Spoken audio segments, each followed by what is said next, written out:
So political debates surrounding ETS II are part of broader discussion on ETS and Fit for 55, and that's why we're quite skeptical. So Poland opposes strengthening ETS and expanding it, and it also brings the issue of unstable prices and both boom and busts as an issue which actually hinders the transition. And another issue which is raised is that it also affects the lower income households and those which still rely on a hard coal for direct use in heating.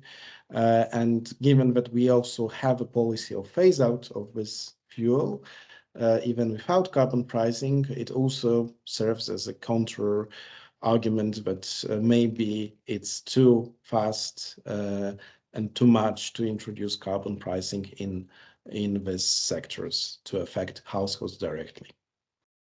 Discussions about ETS2 per se are not very frequent.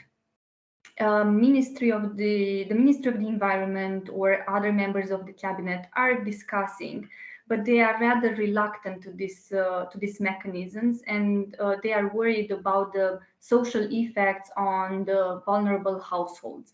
But even in this context that is not very positive, Romanian MPs in the European Parliament are discussing more vividly, and they are more aware. So there is a window of opportunity to bring down the discussion from Brussels to Bucharest and also to all Romania.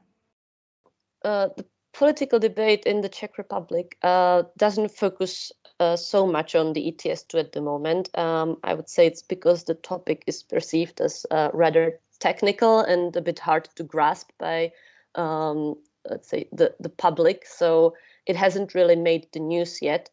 If we look at the official position of the Czech government, then it is not as skeptical to the ETS2 as perhaps some other Central and Eastern European countries. It can actually be seen as supportive as long as some crucial safeguards are maintained. The two most important safeguards mentioned very often by the Czech government are that there needs to be a mechanism that would help avoid price spikes in the ETS2, so some sort of price floor and price ceiling. And there has to be a functioning mechanism to compensate for the social impacts of the new tool, such as a well-functioning, well-designed social climate fund.